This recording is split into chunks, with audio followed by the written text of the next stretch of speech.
The bright overhead lights of Rosie's diner hummed their usual tired song as Sarah Martinez wiped down the counter for what felt like the 100th time that shift. It was 2:47 p.m. on a Wednesday, the dead zone between lunch and dinner when the only customers were usually truckers drinking endless coffee and retired people stretching a slice of pie across an hour of conversation. Sarah had been working at Rosie's for 3 years now, saving up for nursing school. The work was honest, the tips were decent, and most importantly, it was safe. Or at least it had been until today. The bell above the door rang, and Sarah looked up from her cleaning to see 3 men walk in. They moved with the kind of swagger that immediately set off alarm bells in her head, shoulders rolled back, eyes scanning the room like they owned it, matching leather jackets that looked expensive but worn in all the wrong ways. The one in front was tall and lean with a spiderweb tattoo creeping up his neck. His 2 companions flanked him like shadows, one broad and thick-necked, the other skinny with a face like a ferret. "Sit anywhere you like," Sarah called out, keeping her voice steady and professional despite the knot forming in her stomach. They took a corner booth, the kind that gave a clear view of both exits. Sarah gave them a minute to settle before approaching with menus and her brightest customer service smile. "What can I get you gentlemen today?" Spiderweb looked her up and down in a way that made her skin crawl. "Coffee, black, and make it fresh. None of that burnt crap." "Of course," Sarah wrote it down. "Anything else?" "Yeah." The ferret-faced one sneered. "Make it snappy. We got places to be." Sarah nodded and turned towards the coffee station, but Spiderweb's voice stopped her. "Hey, you deaf? I said fresh coffee.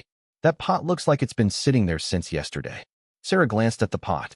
It had been brewed less than 20 minutes ago. "This batch is fresh, sir, but I'm happy to brew anew. Are you arguing with me?" Spiderweb's voice went cold. The diner had gone quiet. The old man reading the newspaper in the corner booth had stopped turning pages. Even the cook, Miguel, had paused at the window to the kitchen. "No, sir. I'll make a fresh pot right away." Sarah kept her tone even, professional. She'd dealt with difficult customers before. She turned again, but this time Spiderweb stood up, blocking her path. He was at least 6 inches taller than her, and he used every inch of it to tower over her. "You know what your problem is, sweetheart? You got an attitude. You think you're better than us." "I don't think that at all. I'm just trying to do my job." Sarah's heart was hammering now, but she kept her chin up. "Your job?" He laughed, a sound like gravel in a blender. "Your job is to do what I tell you when I tell you. Now apologize." "Sir, if I offended you, I'm sorry. Let me just get you that coffee." "Not good enough." His hand shot out and grabbed her wrist tight enough to hurt. "Get on your knees and apologize properly." The air in the diner seemed to freeze. Miguel started to move from the kitchen, but the thick-necked guy was already up, one hand inside his jacket in a clear threat. I can't do that," Sarah said, trying to pull her wrist free. "Please let go of me." "Make me." What happened next seemed to unfold in slow motion. Sarah tried to twist away, and Spiderweb yanked her back so hard she stumbled. When she caught herself on the edge of their table, he slapped her across the face. A sharp, stinging blow that snapped her head to the side and brought instant tears to her eyes. The sound echoed through the diner like a gunshot. "That's what happens to people who don't show respect," Spiderweb said, releasing her wrist. Sarah stood there, one hand to her burning cheek, too shocked to move. The old man in the corner had stood up, his face pale. Miguel had come around from the kitchen, a spatula still in his hand, looking torn between stepping in and getting himself killed. And then the bell above the door rang again. The sound cut through the tension like a knife. Everyone turned to look. 5 bikers walked in. They weren't the weekend warrior types, the dentists and accountants playing dress-up. These were the real deal. Road-worn leather vests covered in patches. Heavy boots that thudded against the linoleum. Faces weathered by sun and wind and hard miles. The man in front was massive, easily 6 feet 4 inches, with a gray-streaked beard that reached his chest and arms like tree trunks. His vest read, Iron Saints MC across the back with President patched underneath his name, Bear. The bikers stopped just inside the door, taking in the scene with the practiced eye of men who'd seen trouble in 1,000 different flavors. Their gazes moved from Sarah's red cheek to Spiderweb's aggressive stance to the terrified silence that had gripped the diner. Bear's expression didn't change, but something in his eyes went cold and hard as winter steel. "We interrupting something?" His voice was a low rumble that somehow carried to every corner of the room. Spiderweb turned, and for just a second Sarah saw uncertainty flicker across his face. Then his bravado kicked back in. Private conversation. Keep moving, old man. Sarah almost winced. That was a mistake. Bear's eyebrows went up a fraction of an inch. He glanced at his brothers, and something passed between them.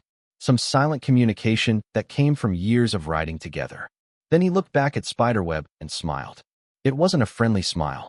See, here's the thing, Bear said, starting to walk forward. His brothers fanned out behind him. We're regular customers here. Been stopping at Rosie's every Wednesday for what, 5 years now. And Sarah there, he nodded toward her. She's always treated us right. Good service, friendly smile. Never once complained when we track in half the highway on our boots. He stopped about 10 feet from Spiderweb, his sheer size making the younger man look suddenly smaller. So when I walk in and see her with a handprint on her face and tears in her eyes, and you standing there looking real proud of yourself, well, that bothers me. This ain't your business, the thick-necked guy said, his hand still inside his jacket. One of the bikers behind Bear, a lean man with Native American features and eyes like flint, spoke up. Son, I'd move that hand real slow like away from whatever you got in there. Real slow. The tension was a living thing now, crackling through the air like electricity before a storm. Spiderweb was doing the math. Sarah could see it. 3 of them against 5 bikers. Older guys, but with the kind of presence that said they'd been in more fights than these punks had been alive. We don't want any trouble, Spiderweb said, though his voice had lost some of its edge. Just having a disagreement with the waitress. Disagreement? Bear's voice was still calm, which somehow made it more terrifying. That what you call putting your hands on a woman less than half your size? See, where I come from, we got a different word for that. We call it being a coward. Spiderweb's face flushed red. Watch your mouth, old man. Or what? Bear took another step forward. You going to hit me too? Come on then. I'm standing right here. Let's see how tough you are against someone who can fight back. The challenge hung in the air. Spiderweb's hands clenched into fists, but he didn't move forward. His 2 companions had gone very still, their earlier bravado evaporating like water on a hot skillet. That's what I thought, Bear said. He turned to Sarah, his expression softening. You okay, darling? Sarah nodded, not trusting her voice. Miguel, Bear called toward the kitchen. You call the cops yet? The minutes that followed felt like hours. The 3 men sat in sullen silence, occasionally glancing at the bikers who'd positioned themselves between the thugs and any possible escape route. Bear had pulled up a chair near Sarah, not crowding her, but staying close enough that she felt protected. You've been working here long? He asked conversationally, clearly trying to help her calm down. 3 years, Sarah managed. Saving for nursing school. Nursing? That's noble work. My ex-wife was a nurse. Toughest person I ever met. He smiled. Takes a special kind of strength to care for people when they're at their worst. That's why I want to do it, Sarah said. To help people. Well, you've been helping people every Wednesday with good coffee and a kind word. That counts for something, too. The police arrived 7 minutes after Miguel's call. 2 patrol officers who took in the scene with practiced efficiency. Bear and his brothers stepped back but didn't leave, giving statements one by one about what they'd witnessed when they walked in. Spiderweb tried to claim it was all a misunderstanding, that Sarah had gotten hysterical over nothing. But the red mark on her face told a different story. And when Miguel offered to show them the security footage from the camera above the register, the 3 men went quiet. They were arrested on charges of battery and criminal intimidation. As the officers led them out in handcuffs, Spiderweb shot a venomous look back at the diner. But Bear stepped into his line of sight, blocking Sarah from view. The message was clear. You'll have to go through me first. When the police cars pulled away, Sarah finally let herself collapse into a booth, the adrenaline draining out of her all at once. She was shaking so hard, she couldn't hold the glass of water Miguel brought her. Bear slid into the booth across from her, his massive frame seeming to take up half the diner. First time something like that's happened? He asked gently. Sarah nodded, not trusting herself to speak without crying. Won't be the last. Unfortunately, world's got its share of people who think power comes from hurting those they perceive as weaker. They're wrong. Of course, real power is knowing you could hurt someone and choosing not to. It's standing up for people who can't stand up for themselves. Like you did today, Sarah said. Bear shrugged, but there was something in his eyes. Maybe a memory. Maybe regret. We've all been on the wrong side of things at some point in our lives. The Iron Saints, we're trying to do better now. Make amends, you could say. Besides, his expression softened. Someone's got to look out for the good people in this world. Why? Sarah asked. Why did you help me? You don't even know me.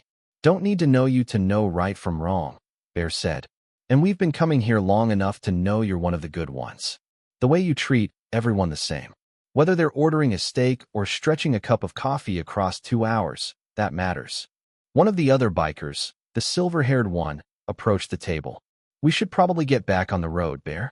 We're already running late for the VA hospital visit. VA hospital? Sarah asked. We go every Wednesday, Rookie explained, joining them. Spend a few hours with the veterans, especially the ones who don't get many visitors. Bring some magazines, play cards, just be there, you know. Sarah felt fresh tears spring to her eyes. But these were different. You're all veterans?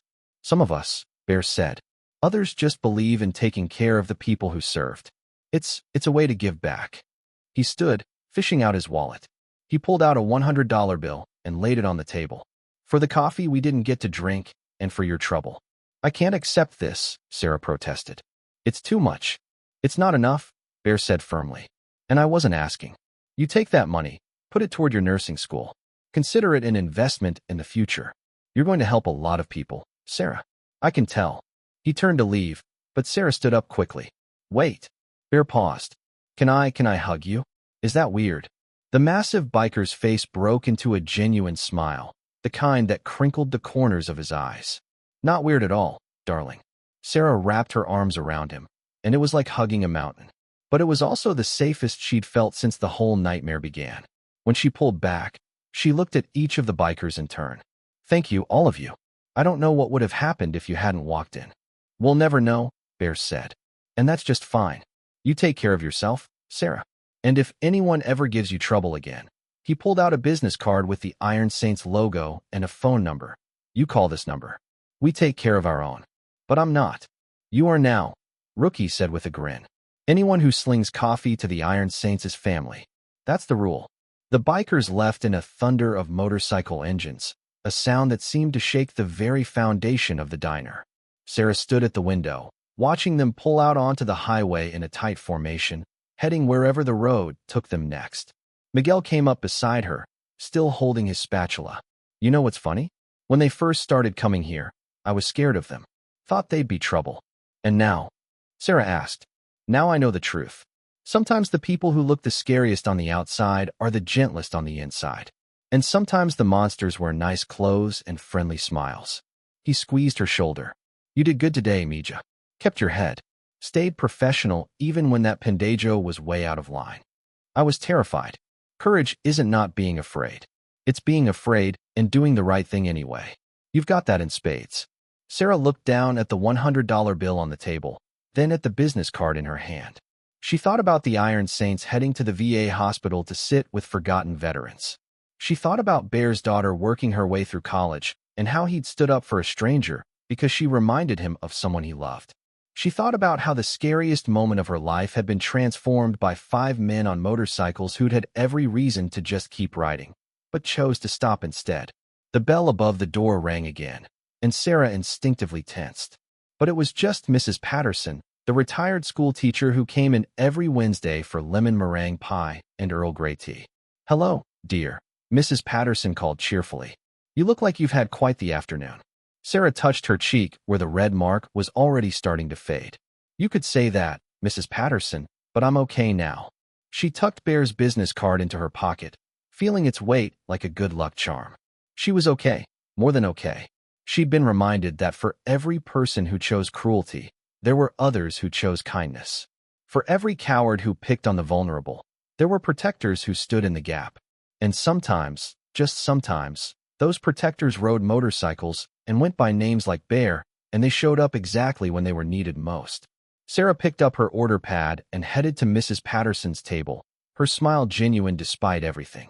The world could be a scary place, but it could also be beautiful. And she'd just been reminded which one she wanted to help create.